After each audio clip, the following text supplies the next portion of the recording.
사랑하는 들꽃 요양원 식구 여러분, 다시 이렇게 만나 뵙게 돼서 반갑습니다. 오늘 오전에 그냥 2시간 다 하겠습니다. 지난번에 제가 길게 성경 전반에 흐르는 맥을 말씀드렸는데 오늘부터는 자세하게 이제 구체적인 말씀을 드리도록 하겠습니다. 지난번에 했던 것을 잠깐 복습을 좀 하지요. 성경 66권 중에서 구약이 모세오경이 맨 앞에 있죠. 모세. 그 다음에 있는 책이 어떤 책일까요? 여호수아. 그 다음에 사사기. 그 다음에 룻기죠. 그 다음에 사무엘, 상하. 그 다음에요 왕상하. 그 다음에 역대, 상하. 이렇게 해서요 에덴 동산에서부터 시작해서 이 역대하까지 오게 되면 이스라엘이 바벨론을 멸망하는 지점까지 이르게 돼요. 즉 역대하 마지막 부분에 예루살렘이 바벨론에 의해서 에워싸이는 사건이 생기죠. 그것을 설명하는 것이 다니엘서입니다. 다니엘서 1장 1절은 여호야김 3년에 바벨론 왕 느부갓네살이 예루살렘을 에워싸는 사건이 있어요. 그것이 있으면서 다니엘서가 1, 2, 3, 4, 5, 6, 7, 8, 9, 10, 11, 12 이렇게 다니엘서가 12장이 있는데 1장에서 6장까지는 역사 부분이고 7장에서 12장까지는 예언 부분인데 이 다니엘서의 이 흐름이 계시록의 내용을 비춰보면 딱 이게 서로 교차되는 구조가 되어 있습니다. 마지막 때에 일의 시험령이 있는데 그것은 바로 바벨론이 예루살렘을 에워싸는 그 사건을 말하는 것입니다. 일의 시험령은 예루살렘을 바벨론이 에워싸는 사건을 말해요. 그 마지막 때 사건과 이것이 이렇게 다니엘서 내용이 딱 이렇게 바라보고 교차를 이루고 있어요. 계시록 12장 13장에는 하나님의 백성들을 핍박하고 예수님과 대적하여 싸우는 그 짐승의 삼중연합이 있습니다. 계시록 12장에 용이 나오죠. 계시록 13장에 바다 짐승이 나오죠. 그 다음에 계시록 13장에 새끼와 같은 짐승, 그래서 거짓 선지자. 이 짐승의 삼중연합이 계시록 12장, 13장에 나와요. 그래서 이것이 다니엘서의 예언 부분의 이것과 짝이 되고 계시록 14장에는 새 천사가 이르는데 이것이 여기 역사 부분과 이렇게 짝이 돼서 다니엘서와 계시록이 크로스돼서 이 교차 구조를 이룬다는 제가 말씀을 지난번에 드렸었습니다. 지난번에 끝부분을 제가 다 못하고 봤지만 성경이 모세오경에서부터 시작해서 에덴 동산에 시작해 쭉 이렇게 흘러가서 계시록 우리가 살고 있는 시대까지 이렇게 연결되는 것을 우리가 보았고 제가 지난번에 저 성경 전체적인 하나의 흐름을 그냥 바꾸지만 그렇게 한번 훑어서 우리가 봤죠. 오늘은 이제 이런 구조를 가지고 이제 구체적으로 하나하나를 살펴보도록 하겠습니다. 자, 이것을 지난번에 했으니 복습을 좀 하죠. 모세오경, 즉 창세기부터 출애굽기, 레위기, 민수기, 신명기까지 보면 여기 맨 처음에 에덴 동산 얘기 나오죠. 그 다음에는 이스라엘 백성이 애굽의 노예가 되었어요. 그래서 노예가 되었다가 그 애굽에서 종살이로부터 나오는 이야기가 출애굽에 나오는데 그것이 바로 애굽에서의 출애굽입니다. 자, 애굽에서 출애굽합니다. 출애굽할 때 애굽을 나왔습니다. 어떤 강을 건넜죠? 홍해라고 하는 강을 건넜습니다. 홍해라고 하는 강을 건넜죠? 이스라엘 사람들이 홍해를 건널 때 길이 있었습니까? 없었습니까? 길이 없었어요. 앞에는 길이 보이지 않는데 뒤에는 애굽의 군대가 쫓아옵니다. 길이 보이지 않아요. 이럴 때 보통 하나님을 믿지 않는 사람들은 어떻게 합니까? 자살하거나 우울증 걸리거나 하나님에 불평하거나 그렇습니다. 근데 하나님께서 하나님을 신뢰하고 하나님께 운명을 맡긴 이스라엘 사람들을 길이 보이지 않는 홍해를 열어서 이스라엘 백성을 애굽에서 건져주셨습니다. 이스라엘 사람들이 홍해라고 하는 바다를 보니까 길이 보여요, 안 보여요? 보여요, 안 보여요? 사람의 눈에는 보이지 않는 길이 누구에게 있어요? 하나님에게 있습니다. 그래서 예수님이 내가 곧 길이요 진리라고 말씀하신 거예요. 여러분, 우리가 살다가 내 뒤에서는 나를 쫓아오고 이 몰아세우는 여러 가지 인간 세상에 나를 몰아세우는 애굽의 군대 같은 그런 그 어떤 것에 쫓겨가지고 내가 인생의 막다른 이 골목에 도달했는데 길이 보이지 않는데, 여러분 그때에 예수 믿는 사람의 차이가 나타납니다. 우리는 홍해 앞에서 절망하지 않는 사람입니다. 다 끝났다고 다른 사람이 이제는 희망이 없다고 말할 때 아직도 우리에게는 길이 있는데 바로 그 길은 누가 알고 계신다? 예수님이 알고 계신다. 그리고 우리는 누구만 따라가면 된다? 예수님은 따라가면 된다 라고 하는 믿음을 우리가 가져야 합니다. 그것이 바로 홍해를 건넌 이스라엘 사람들이 가지고 있는 믿음인데, 이 믿음도 없이 홍해를 건너다가 애국 분들은 다 물속에 빠져 죽었습니다. 여러분, 이 하나님을 꼭 믿으시기 바랍니다. 홍해에서도 길을 열어주신 하나님을 믿고 오늘 내 앞에 길이 보이지 않은 막다른 골목에서 절망하지 마시기 바랍니다. 이 사람들이 홍해를 건넌 후에 이 사람들이 너무나 감사했을까요? 안 감사했을까요? 감사해요. 전혀 길도 보이지 않고 뒤에서는 군대가 쫓아오고 이것은 틀림없이 죽을 수밖에 없는 그런 상황에서 하나님께서 길을 열어 보이신 것입니다. 그래서 이들이 부른 노래를 우리가 모세의 노래라고 합니다. 누구를 따라서 왔어요? 모세를 따라왔는데 사실 모세를 이끄신 분은 하나님이시죠. 그렇지만 여기서 아침날에 모세의 노래를 불렀습니다. 그들이 들어간 것은 원래 가려고 했던 것은 가나안인데, 가나안은 젖과 꿀 땅이고 그것은 천국을 상징합니다. 여러분, 애굽에서는 종살이했습니다. 가나안 땅에서는 종이 아니라 자유인으로서 사는 것입니다. 여러분, 우리는 예수님을 알지 못할 때는 죄의 종살이를 했습니다. 습관의 종살이를 했어요. 식욕의 종살이, 인간의 정욕의 노예, 돈의 노예, 이기심의 노예, 그런 종살이를 하다가 예수님의 은혜와 공로, 그런 죄로부터 자유롭게 됩니다. 출애굽을 한 것입니다. 죄를 떠남으로 우리는 죄로부터 자유롭게 된 것입니다. 이스라엘 백성이 애굽을 떠나듯이 우리도 죄를 떠났습니다. 그럼 우리에게 바로 천국이 닥쳐오는 것입니까? 바로 가나안이 오는 것입니까? 바로 우리의 몸이 천국에 가는 것이 아니죠. 이스라엘 백성이 그랬습니다. 가나안에 가기를 원했어요. 자유의 나라에 살기를 원했어요. 거기는 젖과 꿀이 흐르는 땅이에요. 그런데 하나님께서 가나안을 가기 원하는 이 이스라엘 백성들에게 하나님께서 그들을 이끄신 것은 가나안이 아니라 광야였습니다. 광야였어요.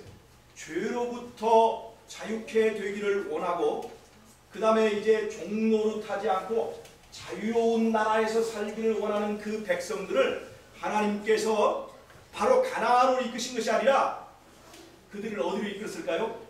광야로 이끌었습니다. 여러분, 여러분 광야는 젖과 꿀이 흘러야 안 흘러요? 젖과 꿀이 흘러요 안 흘러요?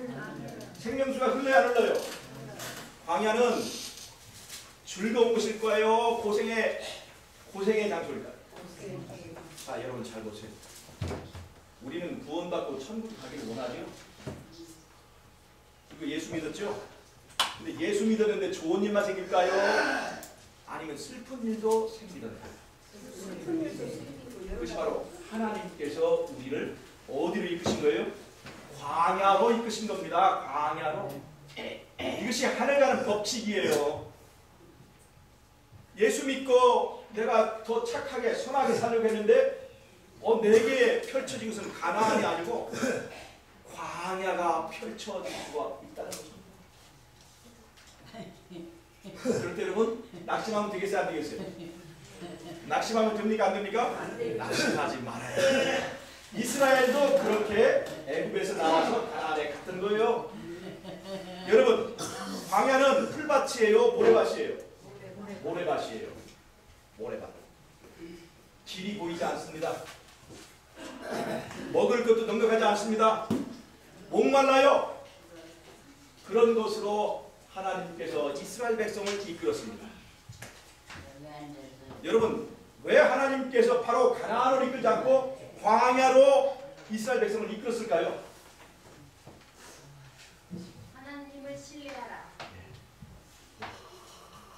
하나님을 믿는 경험을 할 수 있게 하기 위해서 광야로 이끌었습니다. 하나님이 얼마나 좋은 분인지를 깨달을 수 있도록 하나님께서 공부시키기 위하여 이스라엘 백성을 광야로 이끌었습니다. 자, 여러분 어떤 학생이 말해요. 1학년에서 6학년까지 이제 공부를 배우는 것이 초등학교죠.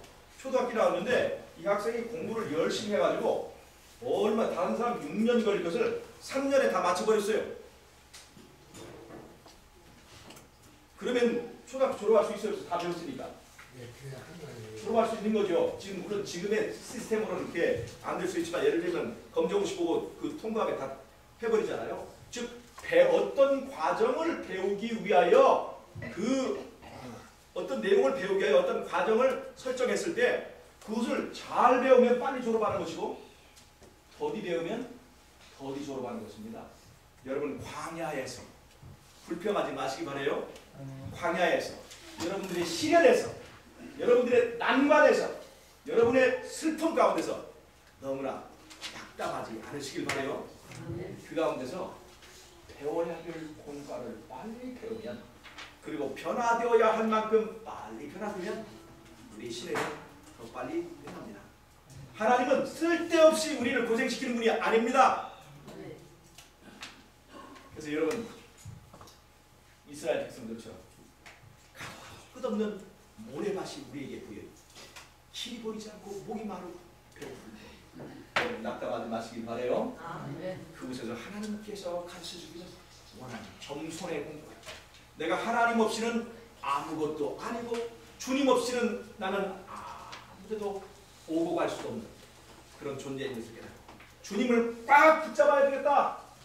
그래서 어린 양이 어디로 이끌는지 따라가기만 하면 되겠다라고 하는 공과를 배우기만 하면 여러분 광야는 끝납니다. 그런 시간들이 되시길 바랍니다. 이스라엘 백성들이 이 광야를 지났습니다. 광야는 모래밭이죠. 광야는 모래밭입니다. 여기는 모래밭이에요. 모래가 반짝이는 모래밭입니다. 그리고 광야를 지나서 요단강을 건너서 가나안으로 건너갔습니다. 가나안으로 건너가서 이스라엘 백성이 한 일은 무엇일까요? 전쟁입니다. 전쟁이 가나안 전국 전쟁을 했어요. 전쟁을 했습니다. 여러분 천국은 누구의 은혜로 가는 것입니까? 하나님의 은혜로 가는 것이에요. 하나님의 은혜로 가는데 전쟁 없이 가는 것이 아닙니다. 아시겠어요? 하나님의 은혜로 간다고 해서 전쟁이 면제된 것이 아닙니다. 전쟁은 반드시 통과해야 되는 과정이에요. 다만 이 전쟁에서 누가 싸워서 이길 수 있는 힘을 주십니까? 여러분, 우리의 신앙생활은 말이죠, 전쟁이 면제된 것이 아닙니다. 우리는 싸워야 될 전쟁이 있어요. 신앙을 할 때 우리는 누구와 전쟁을 해야 됩니까? 이웃집과 전쟁을 해야 되죠. 누가 하나라도 조금 더 내가 더 이익을 얻기 위해서 이웃집과 싸워야 됩니까? 이웃집과 싸우는 전쟁을 말합니까? 우리의 전쟁은 내 안에 있는 죄와 싸우는 전쟁입니다. 신앙하고 나니까 내 마음속에 전쟁이 더 세지죠. 왜냐하면 내 안에 있는 죄가 더 발악을 하기 때문에 그렇습니다. 근데 이 전쟁을 포기하면 안 돼요. 전쟁을 하되 누구의 힘으로 이기는 거예요? 예수님의 힘으로 이기는 것입니다.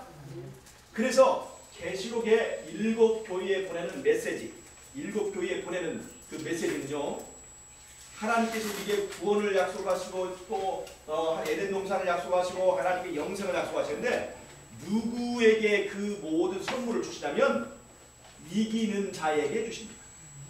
7 교회, 모든 교회마다 하나님께서 선물을 약속하셨는데 그 조건은 뭐냐면 이기는 자에게 이 모든 걸 주시겠다고 했어요.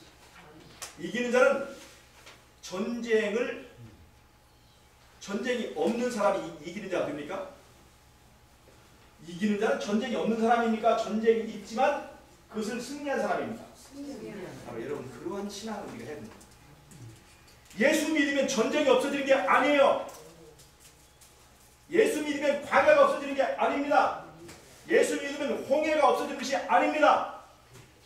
예수 믿으면 그런 것들이 있을지라도 이기는 사람이 될 수 있는 것을 말합니다. 그래서 이스라엘이라고 하는 뜻은 이기는 자라는 뜻이에요. 여러분, 그런 이기는 자가 되시기를 바랍니다. 이 가나안 전쟁에 관한 이야기가 여호수아의 기록이 있습니다. 여호수아. 그 다음에 전쟁을 끝내고 나서 이제 이스라엘 사람들이 가나안 땅을 다 차지했을 때 그 다음에 이스라엘 역사는 뭐냐면 사사시대입니다. 사사기예요. 사사시대와 사사기는 사사시대의 이야기입니다. 사사시대. 이 사사시대는 뒤에 있는 왕정, 이 왕정과 비교해서 사사시대는요, 이스라엘이 통치 체제가 비조직화된 상태입니다. 비조직화된 이유입니다. 비조직화된 이유. 왕정시대는 아주 체계 있게 조직화된 이유입니다. 알았죠? 하나님께서는 사사시대, 사사를 통해서 통치하는 방법을 더 좋아하셨을까요? 왕을 통해서 통치하는 방법을 더 좋아하셨을까요? 하나님께서는 사사를 통해서 통치하는 방법을 더 좋아하셨습니다. 이것은 왜 그러냐면 사사 시대와 왕정 시대에서 누구에게 선택권이 더 많이 있는가 하는 것의 차이가 있습니다. 여러분, 하나님이 선택권이 더 많이 있는 것은 사사 시대일까요? 왕정 시대일까요? 사사 시대입니다. 사사 시대는요, 하나님께서 사람을 차별하지 않고 그때마다 하나님께서 쓰실 수 있는 겸손한 사람들이 있으면 누구나 택하여 그 나라의 지도자로 삼았습니다. 하나님께서 선택의 주도권을 갖고 있었습니다. 그것이 바로 사사시대예요. 근데 왕정시대는요, 지도자를 하나님이 선택할 수 있는 선택권이 더 많아졌을까요? 줄어들었을까요? 줄어들었어요. 왜요? 한 왕이 생기면 그 다음에 어떤 사람이 또 왕이 돼요? 왕의 아들이 왕이 되잖아요. 하나님이 선택하는 선택권이 줄어드는 거예요. 즉 하나님이 개입하고 하나님이 주도권을 가지고 나라를 운영할 때 나라가 평화롭고 행복한 것인데 이 왕이 다스리는 나라는 군대도 있고 굉장히 뭔가 이렇게 체계 조직화된 것이 있지만 하나님께서 개입하기가 힘들었습니다. 그러나 결국은 이스라엘이 다른 이방 나라들처럼 우리도 왕을 달라고 요구를 했기 때문에 왕정시대를 가는데요. 이 왕정시대 얘기가 열왕기상하, 역대상하에 다 있습니다. 근데 이 사사시대, 비조직화된 이스라엘에서 조직화된 교육을 넘어갈 때 여기 중간에 과도기적인 기간이 있는데 그것이 사무엘상하 나왔어요. 사무엘상하에는 중요한 인물이 있는데 마지막 사사인 사무엘과 왕정시대의 본격적인 이 왕정시대를 열은 다윗이라고 하는 왕으로 넘어가기 전에 중간에 사울이라고 하는 인물이 있습니다. 사무엘에서 다윗으로 넘어가기까지 사울이라고 하는 사람이 거쳐 지나가는 얘기가 나와요. 인간들이 왕정을 선택하고 인간들의 바라드는 대로 선택한 사람이 여기에 그것이 바로 사울입니다. 인간들이 기대하는 사람을 하나님께서 니들이 원하는 그 사람을 찾아준 것이 사울이에요. 근데 사울을 통해서 이스라엘 백성들은 굉장히 어려움을 겪죠. 그러다가 하나님께서 왕정시대에 그나마 하나님께서 이스라엘을 위해서 택해 준 왕이 다윗입니다. 이렇게 해서 이제 그 사무엘 상하는 사사시대에서 왕정시대로 넘어가는 중간 과도기적인 연결고리를 합니다. 자, 이렇게 해서 지난번에 제가 한번 이스라엘 이제 바벨론의 포로로 잡혀갈 때까지 흐름을 제가 설명을 해드렸고, 이것을 우리 시대에 적용할 수 있는 이제 지혜를 얻기 위해서 제가 이걸 얘기를 한 것입니다. 하나님의 이 통치, 하나님께서 하시는 일에는요 뭐가 있냐면 균형이 있어요. 절대 균형. 즉 이스라엘이 처음 에덴 동산에서 이스라엘 멸망까지는 이 역사는 마지막 때에 하나님의 백성들이 체험하는 그 사건들과 균형을 이룬다는 것입니다. 자 보세요. 지금 이 재림교회는요 조직화된 교회입니다. 지금 교회 조직이 잘 돼 있어요? 안 돼 있어요? 기관이 잘 운영이 되고 있죠? 그 조직화된 교회입니다. 조직화된 교회예요. 그런데 여러분 잘 보세요. 제가 지금 드린 말씀을 잘 들으세요. 앞으로 일요일 협령이 내리면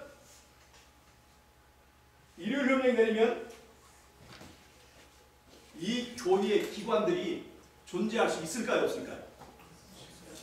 목회자를 파견할 수 있을까요? 없을까요? 왜냐하면 이 성도들이 매매권을 얻지 못하면 수입을 얻을 수 있을까요? 없을까요? 그럼 11조가 나와야 안 나와요? 그러면 기관을 운영할 수 있는 목회자에게 월급을 줄 수 있어요? 없어요? 없어요. 일요일 협령이 내리면 이 기관은 문을 닫아야 됩니다. 그러나 여러분 교회는 문 닫지 않습니다. 아시겠어요? 자, 이스라엘이 사사시대든지 왕정시대든지 똑같이 이스라엘 맞죠? 그런 것처럼 우리가 조직화된 이 시대뿐만 아니라 일요일 협령이 내게 되면 이제 조직이 힘을 쓰지 못하고 마치 사사시대처럼 하나님이 사람들을 택해 쓰십니다. 그때는 목사나 장로나 이런 직분과 아무런 계급이 의미가 없게 됩니다. 하나님의 은사 받은 사람들이 성령의 은사로 다 일하게 되어 있습니다. 병 고치는 은사 받은 사람이 그 일을 하고, 예언하는 은사 받은 사람이 예언을 하고, 하나님의 말씀을 가르치는 은사를 받은 사람이 목사가 아니라도 말씀을 선포하게 되어 있습니다. 그 시대가 바로 성령의 시대입니다. 그 성령의 시대는 다른 말로 하면 평신도 시대가 돼요. 왜 그러냐? 하나님께서 직접 역사하실 때는 사람을 가리지 않아요. 목사든지 평신도든지 남자든지 여자든지 젊든지 그 다음에 나이가 하나님 가리지 않고 하나님께서 쓰실 만한 겸손한 사람이면 누구라도 택해서 쓰시는 것이 바로 이제 성령 시대인데, 그걸 다른 말하면 평시도 시대라고 하는 거예요. 목사, 평시도 구별이 없고 남자와 여자의 구별이 없습니다. 그런 시대가 우리에게 올 것이에요. 그것이 바로 이제 일요일혁명 당시의 성령 시대입니다. 그것은 바로 사사시대와 짝을 이루어요. 그런데 사사시대에서 왕정으로 갈 때 중간 과도기적 과정이 있는데, 우리도 그런 과도기적 과정이 있어요. 이 조직화된 교회에서 비조직화된 교회로 가는 과정에서 이 중간 과도기적 과정이 있습니다. 어쩌면 우리는 지금 이 시대쯤에 살고 있는지 모르겠어요. 자, 그런데 어쨌든 간에 우리는 앞으로 비조직화된 시대에서 저쪽으로 거꾸로 가게 되면 그 다음에 비조직화된 상태로 들어가게 될 거예요. 그래서 일요일혁명이 나면 그게 되는 거예요. 자, 그 다음에 여러분, 일요일혁명이 나고 우리에게 닥쳐오는 것은 뭐냐면 전쟁입니다. 아마겟돈 전쟁이에요. 여기도 전쟁이 있죠? 여기도 우리도 아마겟돈 전쟁을 합니다. 이 아마겟돈 전쟁이 뭐예요? 선악간에 예수님과 사단과의 사이에서 있는 영적 싸움의 마지막 클라이맥스입니다. 계시록 16장 12절부터 16절까지 나오는 아마겟돈 전쟁입니다. 이 전쟁 기간에 야곱의 환란이라고 하는 극심한 환란이 있습니다.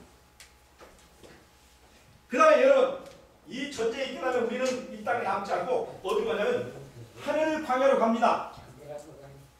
광야로 가요. 잘 보세요. 이스라엘 백성은 애굽에서 가나안으로 가기 전에 모래 광야, 모래가 반짝이는 사막 광야를 지났다면 아마겟돈 전쟁, 죄와의 싸움에서 승리한 하나님의 백성들은 더 이상 이 땅에 남지 않고 이 땅에서 들어 올려져서 우주 광야를 지납니다. 자, 이게 무슨 말인지 아시겠어요? 이스라엘 백성이 걷는 것은 모래알이 반짝거리는 그런 광야를 지났다면, 선악간의 대쟁투에서 승리하고 이긴 사람은 우주의 광야를 가는데 그 광야를 보니까 별들이 못 갔대. 모래알처럼 반짝거려. 그 광야를 지납니다. 여러분, 구원받은 성도들이 들려서 하늘에 갈 때까지 이 우주의 광야를, 별들이 반짝이는 우주 광야를 지날 텐데, 이 기간이 대략 얼마나 되죠? 예, 약 7일 정도. 7일 정도. 이제 질문하겠습니다. 자, 질문하겠어요? 하나님께서 우리를, 자 보세요. 이스라엘 백성이 가나안 땅에 가기 원하는데 애굽을 지나서 단번에 가나안으로 가지 않고 광야라는 과정을 거쳐야 했죠. 자, 그럼 이제 죄와의 싸움이 다 끝났습니다. 승리했어요. 그럼 우리를 단번에 하늘로, 하나님 나라로 데려갈 수 있어요, 없어요? 단번에 데려갈 수 있어요, 없어요? 그런데 왜 일주일이나 걸려서 우리를 하늘로 데려가는 것일까요? 왜 그럴까요? 자, 왜 그렇겠습니까? 진짜 왜 그렇겠습니까? 왜 일주일이라는 이 기간을 거쳐서 하늘을 가게 될까요? 단번에 우리를 데려가실 수 있는 분.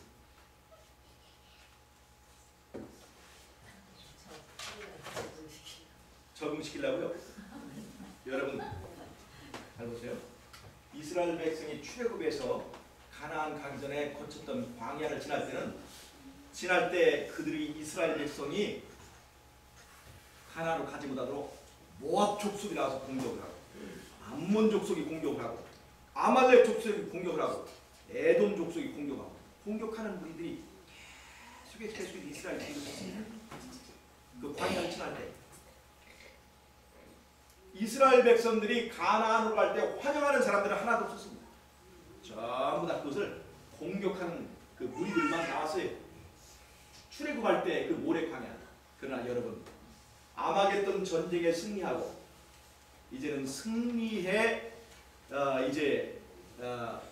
군대로서 하늘 가는 이 무리들에게는 일주일 동안 이 여행에서 많은 별나라들을 거쳐서 지나갑니다. 무슨 말 아시겠어요? 여러분 오래되신 분들이 기억하는 그 만화 영화 있는데 은하철도 999 기억하시는 분 계십니까? 은하철도 999 보신 분 생각나죠? 그 은하철도 999를 보면 그 은하철도를 타고 이 철이가 여러 별들을 거쳐가지고 그 우주의 중심의 나라로 가는 그 여행이 나와요. 그 별들을 지날 때마다 여러 가지 경험을 하죠. 여러분 이제 우리가 이 땅에서 최초로 노예 생활을 하다가 그 예수님의 은혜를 입고 죄에서 벗어나고 수많은 유혹과 수많은 이 핍박, 환난 모든 것이 있음에도 불구하고 하나님의 말씀으로 승리한 하나님의 백성들이 하나님 나라로 들어갈 때 우주의 거민들이 우리들이 가는 길목만 나와서 프랑카드를 걸고 환영합니다. 여러분 정말 수고하셨습니다. 환영합니다. 여러분들 정말 수고하셨습니다. 그 홍해에서 그 모래 광야에서 그 수많은 시련들이 있을 때 여러분들이 거기서 낙담하지 않고 예수 믿음으로 승리한 여러분 존경합니다. 하고 우리들이 하늘로 갈 때 그 우주의 거민들이 나와서 박수 쳐줍니다. 그럴 때 우리는 그 우주의 거민들이 마련한 그 별나라들의 생명과를 먹고 선물로 그 다음에 그 별들을 지나면서 우리가 간직하고 그러면서 환영과 접대를 받으면서 이 일주일을 지내는 거예요. 여러분 감사하지 않습니까? 네. 우리 같은 사람들이 하나님 나라 갈 때 그냥 하나님께서 그냥 오게 하지 않고 우주 거민들이 둘러서면서 우리가 지나갈 때마다 박수를 쳐줍니다. 수고했습니다. 수고했습니다. 여러분 정말 훌륭합니다. 여러분 정말 존경합니다. 그런 환영 세레모니를 받느라고 일주일간의 시간이 걸리는 거예요. 여러분 기대하십니까? 한번 기대하세요. 여러분 시련과 낙담 우리를 넘어뜨려 할 때 이 일을 생각하세요. 여기서 이기면 우리를 환영하는 환영 인파들이 기다리고 있습니다. 여러분 우리가 올림픽이나 이제 어떤 세계적인 어떤 경기에서 잘 싸워서 승리한 사람은 옛날에는요 카퍼레이드 시켰어요.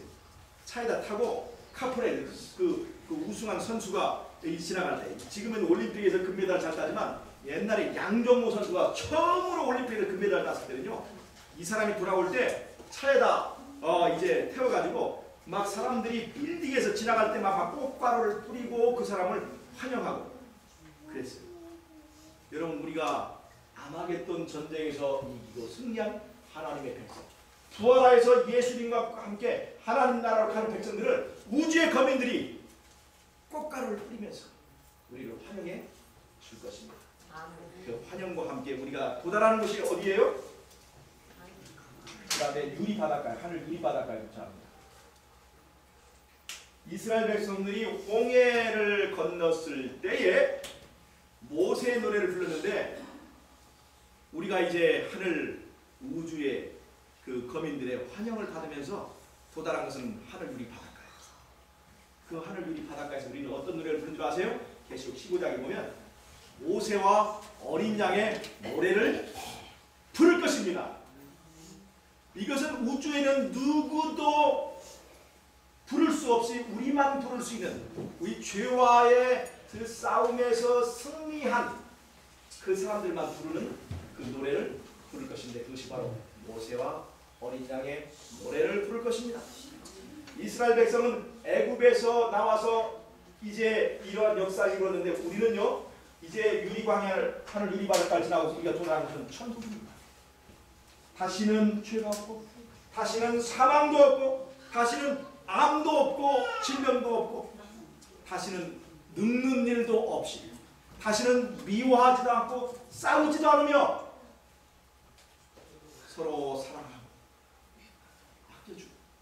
바라만 보아도 행복한 그 사람들이 사는 곳 천국에 우리가 도달하게 되는 것입니다. 아멘. 여러분 그곳에 가기를 원하십니까? 아멘.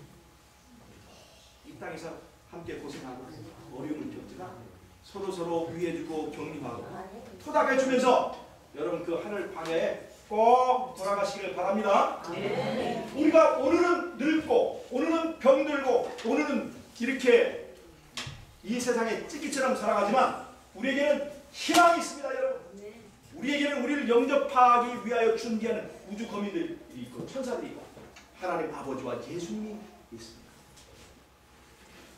여러분 싸움에 승리하시고 꼭 하늘에 돌아가시는 여러분들 되시기를 바랍니다.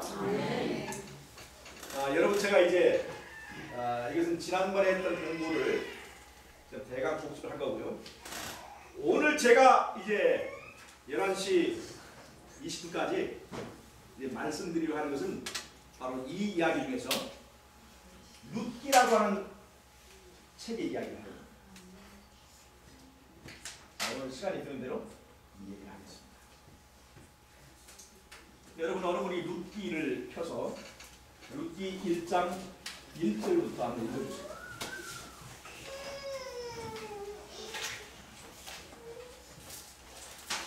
오늘의 이야기는 룻기 자, 룻기 1장 1절부터 한번 읽어주세요. 사사들의 치리하던 때에 그 땅에 흉년이 드니라. 유다 베들레헴의 한 사람이 그 아내와 두 아들을 데리고 모압 지방에 가서 우거하였다. 그 사람의 이름은 엘리멜렉이요 그 아내의 이름은 나오미요 그 두 아들의 이름은 말론과 기럝이니 유다 베들레헴 에브라 사람들이더라. 그들이 모압 지방에 들어가서 거기 유하더니 나오미의 남편 엘리멜렉이 죽고 나오미와 그 두 아들이 남았으며 그들은 모압 여자 중에서 아내를 취하였는데 하나의 이름은 올바요 하나의 이름은 루시더라. 거기 거한 지 10년쯤에 말론과 기럝 두 사람이 다 죽고 그 여인은 두 아들과 남편의 뒤에 남았더라.